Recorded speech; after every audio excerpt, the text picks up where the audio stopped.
Bonjour, je suis Guillaume, avocat et enseignant en droit, fondateur de e-droit et de e-divorceamiable.fr, vos plateformes de services juridiques en ligne. Vous souhaitez ou vous avez comme projet d'entamer une procédure d'adoption. Vous voulez vous-même être adopté. Ou bien encore, vous êtes en train de préparer votre succession et vous réfléchissez à l'adoption de l'enfant de votre conjoint. Vous avez de nombreuses questions et elles sont légitimes, car en France, l'adoption est possible, mais sous certaines conditions. On voit tout ça générique.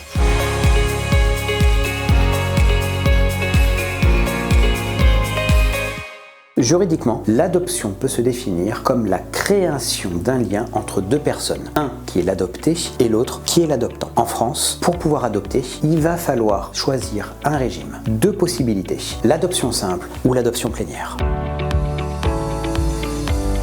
Concernant l'adoption simple, ce qu'il faut retenir, c'est qu'elle permet de créer un lien juridique avec une personne, même un adulte, sans pour autant rompre le lien qui existe avec la famille d'origine. On dit que le lien biologique survit. Concernant l'adoption simple, on parle alors d'effets qui subsistent avec la famille de sang ou la famille d'origine. Ces effets sont multiples, tant à l'égard de l'adopté qu'à l'égard de l'adoptant. Par exemple, pour l'adopté, il bénéficie du choix de garder son nom d'origine. Il peut, sur ce nom, décider également d'accoler celui de son adoptant. Toujours concernant l'adopté, ce dernier garde droit à la succession avec sa famille d'origine ou sa famille de sang. Concernant les effets entre la famille d'origine et l'adopté, c'est bien simple, la famille d'origine perd tout ce qui était autorité parentale. Donc si un enfant est adopté, la famille d'origine n'a plus l'autorité parentale sur ce dernier, je vous renvoie à la vidéo sur l'autorité parentale, et surtout, il existe une obligation alimentaire qui perdure, mais elle devient subsidiaire, c'est-à-dire qu'elle passera en deuxième position. De manière plus précise, la famille d'origine sera actionnée sur l'obligation alimentaire seulement si la nouvelle famille, l'adoptant, est défaillant. Enfin, ce qu'il faut savoir encore sur l'adoption simple et qui la différencie énormément de l'adoption plénière, c'est que l'adoption simple peut être révoquée à tout moment. Il existe une procédure, cette dernière peut intervenir soit à l'initiative de l'adoptant, mais il faut que le mineur ait plus de 15 ans, soit à l'initiative de celui qui a été adopté,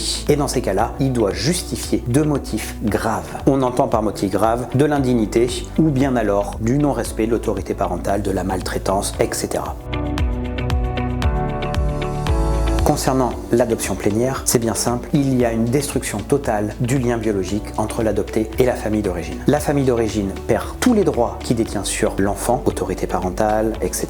Concernant l'adopté, l'enfant n'a plus le droit de porter le nom de sa famille d'origine et il perd tout droit sur la succession. Les seuls effets qui vont perdurer, ce sont les empêchements à mariage. En effet, il existe des interdictions de se marier entre membres d'une même famille et cela perdure même dans le cas d'une adoption plénière. Concernant les conditions d'adoption plénière, il y en a plusieurs, mais il faut retenir les essentiels. La première, l'adoptant doit avoir plus de 28 ans. Concernant l'adopté, il doit avoir moins de 15 ans. Et il doit exister cette différence de 15 ans entre l'adoptant et l'adopté. Deux petites précisions. Si l'adopté a plus de 15 ans, l'adoption peut être possible dans deux cas. Soit il y avait déjà une adoption simple entre l'adoptant et l'adopté, soit l'adoptant a accueilli l'adopté dans son foyer avant ses 15 ans, mais à ce moment-là, il ne remplissait pas les conditions d'adoption. Dernier point, à la différence de l'adoption simple, l'adoption plénière est irrévocable. Votre choix doit donc être mûrement réfléchi avant de lancer une procédure d'adoption plénière.